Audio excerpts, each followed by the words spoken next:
الصلاة والسلام على سيد المرسلين أما بعد فأعوذ بالله من الشيطان الرجيم بسم الله الرحمن الرحيم ما يود الذين كفروا من أهل الكتاب ولا المشركين أن ينزل عليكم من خير من ربكم والله يختص برحمته من يشاء والله ذو الفضل العظيم آمنت بالله صدق الله العظيم وصدق رسوله النبي الأمين الكريم ونحن على ذلك لمن الشاهدين والشاكرين والحمد لله رب العالمين. پڑھیے الصلاۃ والسلام علیک یا رسول اللہ وعلى آلك وأصحابك يا حبيب الله. الصلاة والسلام عليك يا نبي الله وعلى آلك وأصحابك يا نور الله صلی اللہ تعالی علیہ وسلم. فرمان آخری نبی صلی اللہ تعالی علیہ وسلم ہے تم جہاں پر بھی رہو مجھ پر درود پڑھو کیونکہ تمہارا درود مجھ تک پہنچتا ہے. سبحان اللہ. صلو علی الحبیب صلی اللہ علیہ محمد صلی اللہ تعالی علیہ وسلم. آئیے اعتکاف کی نیت کر لیتے ہیں. نویت سنت الاعتکاف. میرے پیارے اسلامی بھائیو، ابھی میں نے جس آیت کریمہ کی تلاوت کا شرف حاصل کیا ہے، رب کائنات ارشاد فرماتا ہے ما یود الذین کفروا من اہل الکتاب ولا المشرکین ان ینزل علیکم من خیر من ربکم واللہ یختص برحمتہ من یشاء واللہ ذو الفضل العظیم. ترجمہ کنز العرفان. اے مسلمانوں، نہ تو اہل کتاب کے کافر چاہتے ہیں اور نہ ہی مشرک کہ تمہارے اوپر تمہارے رب کی طرف سے کوئی بھلائی اتاری جائے، حالانکہ اللہ جسے چاہتا ہے اپنی رحمت کے ساتھ خاص فرما لیتا ہے اور اللہ بڑے فضل والا ہے. میرے پیارے اسلامی بھائیو، ہم نے پارہ نمبر 1 سورہ بقرہ کی آیت نمبر 105 سننے کی سعادت حاصل کی.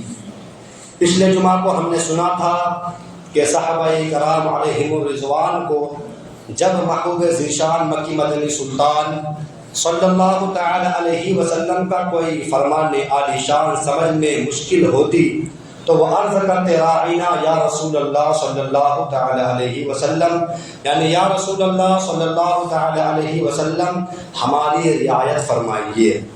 یہود اس لفظ کو ذرا کھینچ کر بولتے جس سے گستاخی والا معنی آ جاتا تھا، چنانچہ صحابہ کرام علیہم الرضوان کو یہ لفظ بولنے سے منع کیا گیا اور حکم ہوا تم راعینا کی جگہ انظرنا عرض کیا کرو، یعنی یا رسول اللہ صلی اللہ تعالی علیہ وسلم ہم پر نظر کرم فرمائیے.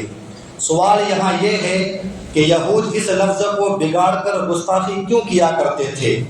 آج کی آیت کریمہ کا کیا مطلب؟ اس میں اسی سوال کا جواب دیا گیا ہے.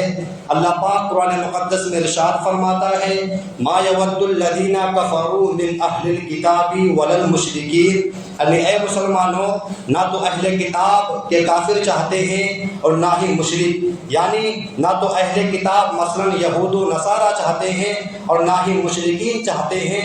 کیا نہیں چاہتے؟ ان ینزل علیکم من خیر من ربکم، کہ تمہارے اوپر تمہارے رب کی طرف سے کوئی بھلائی اتاری جائے. مطلب یہ ہے کہ اے مسلمانوں، یہود بھی چاہتے ہیں کہ تم پر کوئی بھلائی نہ اترے، نصارہ بھی یہی چاہتے ہیں کہ تم پر کوئی بھلائی نہ اترے، مشرکین بھی یہی چاہتے ہیں کہ تم رحمت الہی سے محروم ہو جاؤ. اس لیے یہ لوگ محبوب ذیشان مکی مدنی سلطان صلی اللہ تعالی علیہ وسلم کی شان میں گستاخیاں کرتے ہیں تاکہ ان کے دکھا دیکھی تم بھی ایسا گستاخانہ لفظ زبان پر لاؤ اور فیضان نبوت سے محروم ہو جاؤ.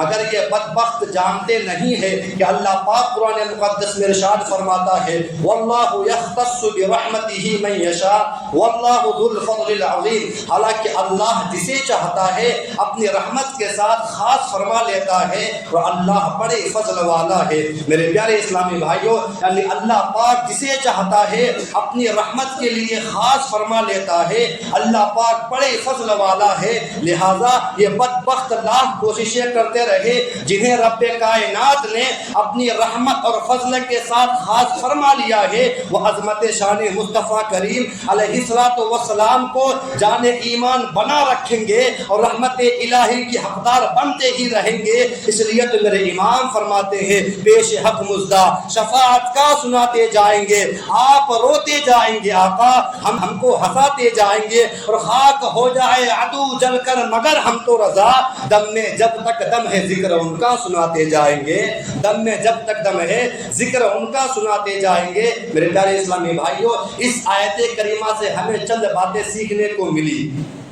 ڈاکٹر اقبال کی نظم ہے، اس نظم میں اقبال نے غیر مسلموں کی سازشیں بتائی ہے۔ اقبال کہتا ہے ابلیس نے غیر مسلموں کو مشورہ دیا، کیا مشورہ دیا؟ وہ فاقہ کش کے موت سے ڈرتا نہیں ذرا، وہ فاقہ کش کے موت سے ڈرتا نہیں ذرا، روح محمدی اس کے بدن سے نکال دو، یعنی یہ مسلمان ہے، ان پر غربت آئے تب بھی اسلام پر ثابت قدم رہیں گے، ان پر مصیبتیں آئے تب بھی اسلام پر ثابت قدم رہیں گے، انہیں موت سے بھی ڈرایا نہیں جا سکتا۔ ان لوگوں کو اسلام سے دور کرنے کا صرف اور صرف ایک ہی طریقہ ہے، وہ کیا طریقہ ہے کہ ان کے دلوں سے محبت رسول ختم کر دی جائے۔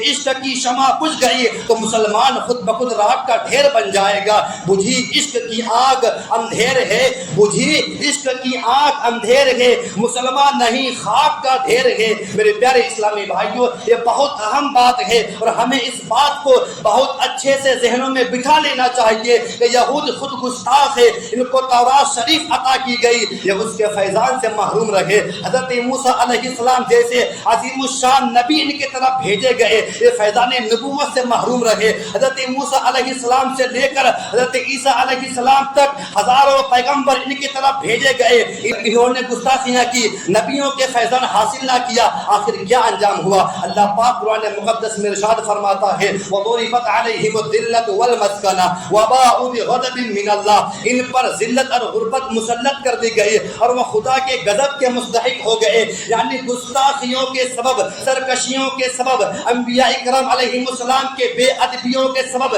ان پر ذلت برس گئی، اللہ پاک کا غضب ان پر نازل ہو گیا اور یہ ہمیشہ کے لیے رحمت و برکت سے محروم ہو گئے۔ وہ قوم کے فیضان سماوی سے ہو محروم، وہ قوم کے فیضان سماوی سے ہو محروم، حد اس کے کمالات کی ہے، برق و بخارات، یعنی جو قوم فیضان نبوت سے محروم رہ جاتی ہے وہ صرف مادیت پرست ہی رہ جاتی ہے۔ ایسی قوم صرف پانی سے بخارات اور بخارات سے بادل بنتے ہی میں تجربہ کر سکتی ہے، کوئی روحانی ترقی حاصل نہیں کر سکتی ہے، کیونکہ بنی اسرائیل گستاخ تھے، فیضان نبوت سے محروم ہو گئے، روحانیت انسانیت ان کے اندر سے ختم ہو گئی تھی۔ لہذا ہم مسلمانوں کو بھی اس کھائی میں گرا دینا چاہتے ہیں۔ اس مقصد کے لیے یہ لوگ کبھی گستاخیاں کرتے ہیں، کبھی معاذ اللہ خاکے بناتے ہیں، کبھی مسلمانوں کے درمیان اپنے کارندے شامل کرتے ہیں، علماء والا لباس پہنا کر ٹی وی چینل پر بیٹھ کر گستاخیاں کرتے ہیں، پھر ان کو آزادی کا نام دیتے ہیں۔ مقصد کیا ہے؟ یہی ہے کہ کسی طرح مسلمان اپنے نبی پاک علیہ السلام کی شان میں غلط غلط جملے پکنا شروع ہو جائے۔ اس وقت کے یہودی نے بھی یہی کام کیا تھا، صحابہ اکرام علیہ السلام کو نہیں کہتا تھا کہ تم گستاخانہ جملے بولو، خود بولنا شروع ہو گئے تھے کہ ہماری دیکھا دیکھی یہ بھی غلط غلط لفظ بولے اور فیضان نبوت سے محروم ہو جائے۔ الحمدللہ اس وقت صحابہ اکرام علیہم الرضوان ایمان پر پکے اور گستاخیوں سے بیزار رہے تھے۔ آج کے دور میں انشاءاللہ الکریم ہم غلامان مصطفیٰ، ہم غلامان صحابہ ان گستاخوں سے دور گئے، ان کے گستاخیوں سے بیزار ہے اور صبح تا قیامت تک عزت مصطفیٰ کریم علیہ السلام کے ہمیشہ پہرے دار رہیں گے۔ اس لیے میرے امام فرماتے ہیں جان ہے عشق مصطفیٰ روز فضو کرے خدا، جس کو ہو درد کا مزہ نازے دوا اٹھائے کیوں، جس کو ہو درد کا مزہ نازے دوا اٹھائے کیوں۔ اے عاشقان رسول، یہ بات ہمیشہ یاد رکھیے کہ محبت رسول ایمان کی جان ہے، یہ ہمارا سب سے قیمتی اثاثہ ہے، ہم نے اس کی حفاظت بہر صورت کرتے ہی رہنا ہے۔ ورنہ یاد رکھیے قوموں کے لیے موت کی مرکز سے جدائی، قوموں کے لیے موت ہے مرکز سے جدائی، ہو صاحب مرکز تو خود ہی کیا ہے خدائی، یعنی مرکز سے جدا ہونا موت کے مترادف ہے۔ جو بھیڑ ریوڑ سے جدا ہو بھیڑیوں کے ہاتھ چڑھ جاتی ہے، اس کے برخلاف مرکز سے بندے رہنا سلامتی کی علامت ہے، اور یہ خوبی بندے میں خدائی صفات پیدا کر دیتی ہے۔ تو پتہ چلا، معلوم ہوا کہ ہمارا مرکز، ہمارا محور، ہمارے ایمان کی جان، ہماری نمازوں کی پہچان، ہمارے روزوں کی پہچان، ہمارے حج کی پہچان، ہماری سب نے کیا محبت رسول ہی کی بدولت ہے۔